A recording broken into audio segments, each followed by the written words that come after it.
একদিন ইমন রান করছেন, আরেকদিন ব্যাটিংয়ে বাউন্ডারির ফুল ঝুড়ি তানজিদ তামিমের। এই মুহূর্তে বাংলাদেশ ব্যাটিংয়ের বড় প্রাপ্তি ওপেনিং। তবে তামিম ইমনরা নয়, আগামী দিনে ওপেনিংয়ে বাংলাদেশে উঠে আসছে প্রতিভাবান তরুণরা। সবকিছু ঠিক থাকলে আগামী অনেক বছরের জন্য ওপেনিংয়ে নিশ্চিন্তে থাকতে পারে বাংলাদেশ দল। ওপেনিংয়ে বাংলাদেশের সম্ভাবনা ও সাফল্য নিয়ে বিস্তারিত থাকছে প্রতিবেদনা। লঙ্কানদের বিপক্ষে শুরুর ম্যাচে রান করেছেন ইমন, শেষ ম্যাচে আবার একের পর এক ৬ মেরে ৭৬ রানের ইনিংস খেলেন তানজিদ তামিম। আবার পাকিস্তানের বিপক্ষে শুরুর ম্যাচে অর্ধশতক তুলে নেন ইমন। এর আগে পাকিস্তানের বিপক্ষে তাদের মাঠে শেষ টি-20-তে একই সাথে জ্বলে উঠে বিশাল পার্টনারশিপ করেন এই দুইজন। এই মুহূর্তে বাংলাদেশ দলের ওপেনিংয়ে ভরসাযোগ্য দুই নাম তানজিদ হাসান তামিম এবং পারভেজ হোসেন ইমন। একটা সময় ওপেনিংয়ে ভুগতে থাকা বাংলাদেশ দলের বর্তমানে ওপেনিংই বড় অস্ত্র।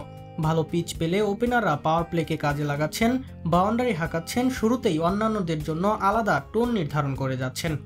আবার অনেকদিন নিজেরা ইনিংসকে শুরু থেকে শেষ পর্যন্ত টেনে নিয়ে যাচ্ছেন, যতক্ষণ ক্রিজে থাকছেন বাউন্ডারি হাঁকাচ্ছেন। এরকম স্বপ্নের ওপেনিং প্রত্যাশা ছিল বাংলাদেশ দলের। টি-20 ক্রিকেটের সেই স্বপ্নের ওপেনিং এখনই পূর্ণতা পায়নি, বরং সবে যেন শুরু হয়েছে এই যাত্রা। কেননা এই ফরম্যাটের জন্য আগামী দিনে আসছে আগ্রাসী ক্রিকেট খেলা ওপেনার। এই যেমন অনূর্ধ্ব-19 খেলা জাওয়াদ আবরারের নাম বলতেই হবে। সর্বশেষ দক্ষিণ আফ্রিকা সিরিজে ৩ ম্যাচেই অর্ধশতক হাঁকান জাওয়াদ। রান করার ক্ষেত্রে জাওয়াদ ধারাবাহিক, একই সাথে ব্যাটিং করেন ঝড়ো স্ট্রাইক রেটে। ৩ ম্যাচেই ১০০-এর অধিক স্ট্রাইক রেটে ব্যাট করেছেন জাওয়াদ, তুলে নিয়েছে একাধিক বাউন্ডারি। সর্বশেষ ম্যাচে তো অর্ধশতক হাঁকান মাত্র ৩৩ বলে। বিরূপ কন্ডিশনেও জাওয়াদের এমন ব্যাটিং বলে দেয় সে কতটা আগ্রাসী, একই সাথে এই ফরম্যাটের জন্য কতটা দক্ষ হয়ে আসছেন তিনি।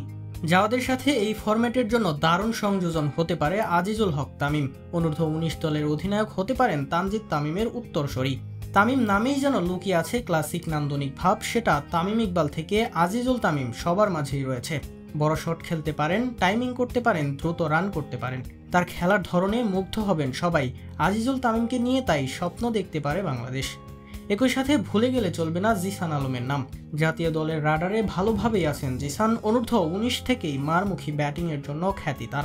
এরপর এ দলের হয়েও জিসানের ব্যাটিং নজর কাড়া। যেখানেই সুযোগ পেয়েছেন নিজের ন্যাচারাল গেম খেলেছেন। বিপিএলেও নিজ দলের ছিলেন গুরুত্বপূর্ণ নাম।